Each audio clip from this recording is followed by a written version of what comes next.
Is your name written in heaven? Bakit ko po tinatanong yan? Kasi ang sabi po ng Revelation, pakiklas po kapatid, basahin natin.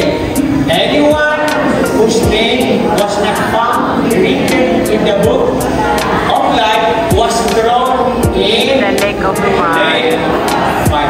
Sino daw po yung itatapon? O hindi nakalista ang pangalan. Kapatid, kaya nga po mahalaga na nakalista ang iyong pangalan.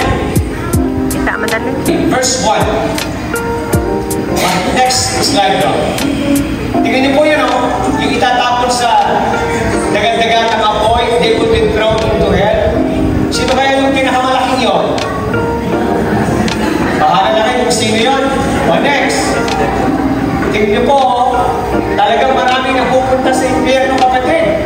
Kaya nga po, ipinapangaral natin ito at talagang tinitiyak natin ito na ang ating pangalan ay nakalista na sa aklat ng buhay. Sigurado ba tayo, mga minamahal? Yes. Verse 1. Ito na po para maintindihan po natin. Mapalad kayo kasi po, nakikita natin kanina wala eh. Yung first service, walang kuryente, ang init-init. Ngayon po, second service, naka-aircon pa kayo. Ha? At nakikita pa natin. Tingnan niyo po ang verse 1. Basahin mo natin sabay-sabay ito. Pagkatapos dito, humili pa ang Panginoon ng 72. Sila ay sinubunia ng dala-dalawa sa bawat bayan at buo na pupuntahan niya. Para maintindihan natin yung verse 17 hanggang verse 20, konting background.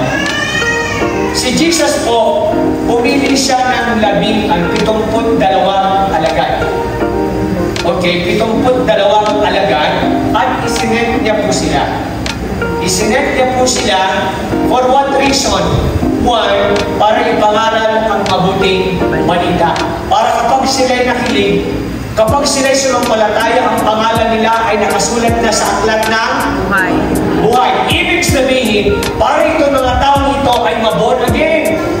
Sila ay magkaroon ng kaligtasan, kaya po pinahayag na sila. Ilang pares? Dalawa.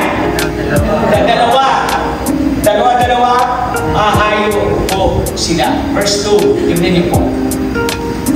Verse 2, sinabi niya sa kanila, napakarami ng aanihin, ngunit, anong problema? Ngunit konti ang mag-aani. May problema ho ba? Meron. Ano yung problema? Kapsat, ang gapas. Yung problema? Tama? Yung mag-aani ko konti. Sabi po niya, idalagin niyo sa may-ari ng aanihin na magpadala siya ng mga mag-aani. So, next kapatid. Una, tignan niyo po, may urgency. Ano po yung urgency po dyan? Marami nang aanihin. Hinog na ang mga tao. Tama po ba? Hinog na sila. Alam niyo po, doon sa palayan, kapag dilaw na yan, hinog na yan. Kapag pinabayaan mo yan, matutumba na yan. Tama? Kapag natumba na, ang hirap ng gapasin. Yan ang problema ng mga magsasaka itong nakaraan. Natumba lahat. Kaya ang hirap gapasin. Umaatras ang mga bukaton. Ano tawag sa ibang harvester? Umaatras sila. Bakit? Ang hirap po eh. So una, may urgency.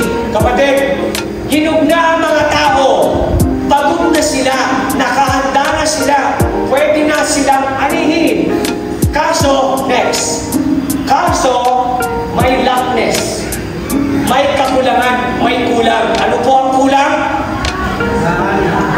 Mag-aani, kapatid. Kulang yung gagapas. Yun po ang problema. Ang dami ng tao pwedeng anihin, kaso kulang po ang gagapas. Mga kapatid, noon, ang klase ng pag-aani ay taong ginagamit. Sila ang naggagapas. Ang hirap kumuha ng gagapas noon. Kapag ka ikaw ay may-ari ng palayan na medyo tipid sa merienda, kapag nasubukan ka nila, hindi na sila magagapas sa'yo. Bakit? Ang pag-merienda ka, nakakurito. Kaya sa susunod, wala ka na makukuha. Yun ang problema.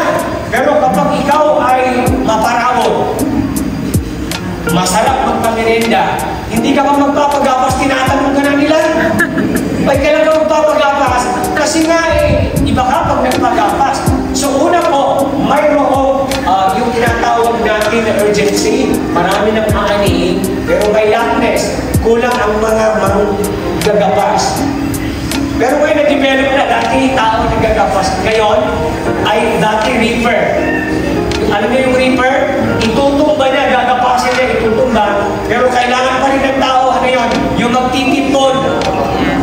Iipunin at itatali. O di marami pa rin tao. Na-develop ulit. Ngayon, harvester na. Yung harvester ngayon, isang driver, dalawang tigatay, tatlo. Tama? Hindi kumunti na. Tatlo na. Mga kapatid, yun mabilis kumani. Pero hindi Ang aanihin natin tao. Sana kung ganun kabilis, sagasaan mo na yung mga tao, ligtas na. Hindi Tao itong ating aanihin.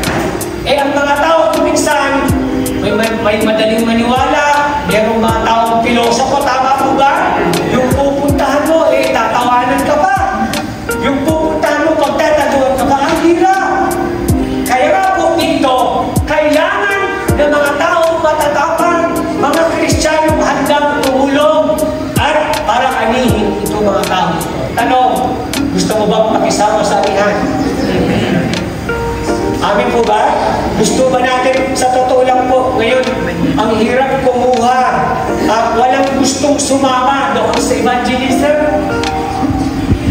Meron tayong evangelism. Yung iba ayaw sumama. Bakit? Natatakot daw sila. Wala pa daw silang naranasan.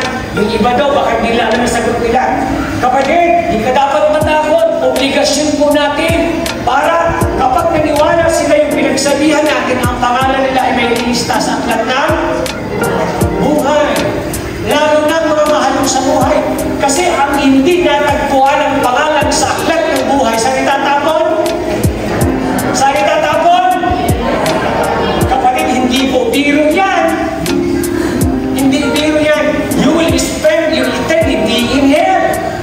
Okay lang sana kung sa langit. Kaso kung sa heaven, buti pa dito, may solusyon ang problema. May solusyon ang init. Pero kapag napunta ka sa impyerno, walang solusyon. So ngayon po, mga kapatid, iilan lang talaga yung nangangaral ng salita ng Diyos. Kapatid, bumising po tayo. Kung may pagkakataon i-share po ang salita ng Diyos sa iba, kailangan din nila para sila po ay ma-born again. So, kung may urgency, may lackness, pangatlo po ay mayroong tinatawag na need. Mayroong pong need. Anong need? Worker. Anong need? Reapers. Yung mga aani. Anong need? Yung gagapas. Kapatid, yung tinutukoy na kailangan sinishare sa atin, ikaw yun. Hello? Nakaka-relate ko ba tayo? Ang tinutukoy niya, ikaw yun. Kapatid, tayo yun. Kasi tayo po yung witness. Ang witness, nakakita. Tama? Ang witness, naranasan. Halimbawa po, naranasan niya, yung natakot siya, kasi pangalawa ay nakita niya.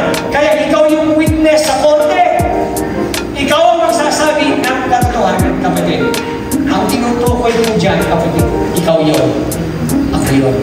Bakit? Nakaranas ka ng ginawa ni Jesus sa buhay mo. Amen.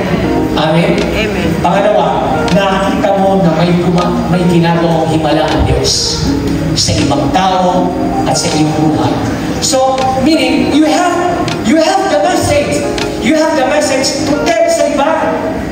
Kapatid, sino nag-witness yung wala kay Kristo? Anong i-witness nila? Anong sasabihin nila? Anong karanasan nila wala? Kaya, sino yung mag-witness? Sino yun? Tayo. Tayo kapatid. Bakit? Kasi meron kang mensahe na sasabihin sa iba. Kaya po ngayong umaga, yun po yung kanilang misyon, pumayo, ibahagi ang salita ng Diyos kaso may problema. Ngayon, sa kanilang paghayo, sinabi ng Panginoon yung instruction sa kanilang gagawin doon sa kanilang paghayo. Unang instruction, paki-flash mo kapatid, verse 16. Bro, hanapin mo nga yung verse 16 dyan. Sa bandang baba. No, verse 16, sa bandang ibaba. Yung unang instruction. Ito po ang unang instruction. Sabi niya, sinabi ni Jesus sa kanyang mga alagad, ang nakikinig sa inyo ay nakikinig. Kanino? Sa akin. At ang nagtakwil sa akin ay nagtatakwil sa nagsugo sa akin. Tandaan ninyo, kapag humayo kayo, ang mga taong nakinig sa inyo, kanino nakinig? Sa Diyos. Halimbawa, nagsishare ako ng gospel. Nakinig sila. Nakinig kayo. Sabi niya, nakinig sila sa Diyos, hindi sa akin. Maliwanag po ba? So, nakinig sila sa Diyos, hindi sa akin. At yung nagtakwil sa inyo, hindi kayong tinakwil sino?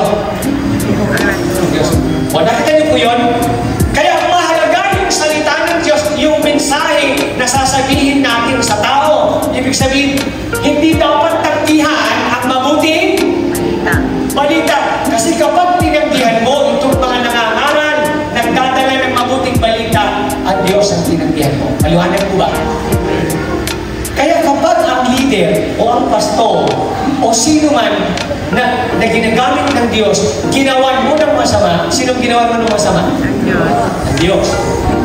Ang pastor, sinira mo sa ibang tao, sinong sinira mo? Ang Diyos. Tandaan po natin.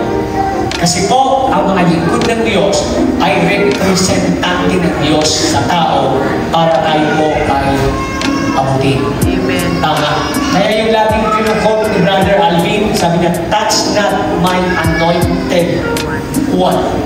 Mahirap pong sirain, kalabanin ang mga lingkod ng Diyos kasi ang kinakalaban mo, yung Diyos niya. Maliwanag po ba? O verse 4 kapatid, pag-i-flash mo na yung verse 4. Ito na yung instruction. O sabi niya, kapag humayo kayo, huwag kayong magdala ng mga lalagyan, pera, balutan, sandalyas, at huwag kayong tumigil upang bumatid kanino man sa daan. O biro niyo po, ang sabi po niya dyan, kaya na sinabi yan, sa paghayo ninyo, let the Lord provide your needs. Naniwala mo na yun? Amen. Diba? Halimbawa, si Sir Manny, nasubukan po niya yan. Nagbubukas ng mga cell group. Mga kapatid, itong mga cell group na ito, sila yung nagpapabiligda. Nakita mo natin? Amen. Kaya sabi niya, huwag kayong magdala. Hayaan niyo ang Diyos, kausapin ang mga puso ng mga tao ito, at sila yung magpuprovide ng mga ilan. Nangyayari ho ba? Amen. Nangyayari kasi yun po ang sabi ng Panginoon. Instruction niya yun eh. Hayaan mo itong mga nakakarinig ng salita ng Diyos, hipuin ng Diyos. Ito ba ba hindi? At sa inyong paghayo, huwag niyo na silang batiin.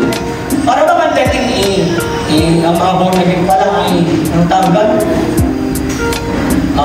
Sinadero pala eh. Sabi niya, huwag niyong batiin. Hindi po yung gusto niyang tukuyin. Ang tinututukuyin niya ganito. Kaya sinabi ni Jesus yan, kasi po yung pakikibatihan sa mga Hudyo po, medyo matagal. Matagal pang magkipag-usap.